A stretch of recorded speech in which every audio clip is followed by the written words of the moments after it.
જય શ્રી સ્વામિનારાયણ. બગસરામાં જૂનું જે સ્વામિનારાયણ પ્રસાદીનું મંદિર છે તેનો ઇતિહાસ આજે આપણે સાંભળવો છે. કોણે આ મંદિર બનાવ્યું? તો આવો સાંભળીએ. બગસરા ગામ અમરેલી જિલ્લાનો તાલુકો છે.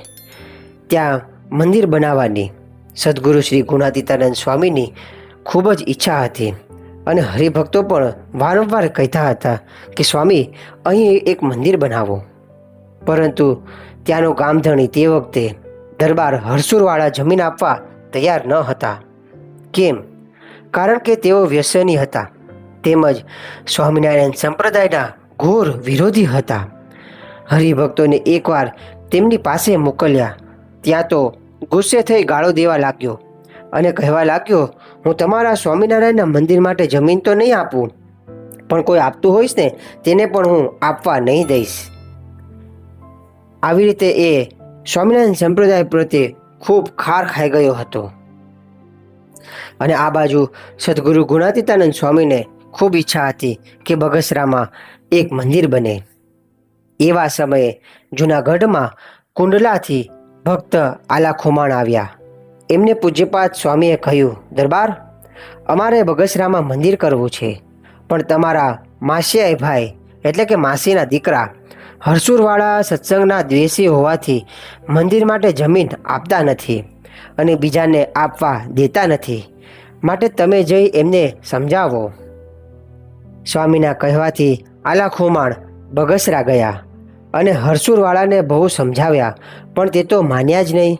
ત્યારે ગુસ્સે થઈને આલા ખુમાણ બોલ્યા, આજથી તમારી સાથેના સંબંધો હું કાયમ માટે તોડું છું અને આજથી મારે બગસરાનું પાણી હરામ છે. આટલું કહીને તેઓ કુંડલા જતા રહ્યા.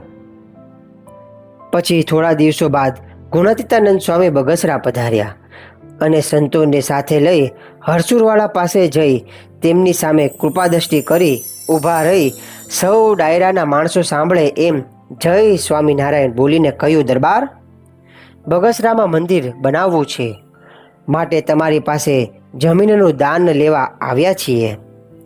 ત્યાં તો ગરીબ ગાયની જેમ હરસુરવાળા સ્વામીને પગે લાગીને બોલ્યા, સ્વામીજી, આપને જેટલી જોઈએ અને જ્યાં જોઈએ એ જગ્યા પસંદ કરો, હું દસ્તાવેજ કરી આપું. આવી રીતે તેમનું સંપૂર્ણ હૃદય પરિવર્તન જોઈને અન્ય લોકો આશ્ચર્ય પામી ગયા અને ભક્તોએ જાણ્યું સ્વામીએ કૃપા કરી તેથી દરબાર સુધરી ગયા. પછી તો મંદિર તૈયાર થવા લાગ્યું અને જૂનાગઢમાં જે જૂની ધર્મશાળા હતી તેના થાંભલા, પાટડા અને લાકડા હતા તે ત્યાંથી સ્વામીએ બગસરા મોકલ્યા અને મંદિરના ઉપયોગમાં લેવડાવ્યા.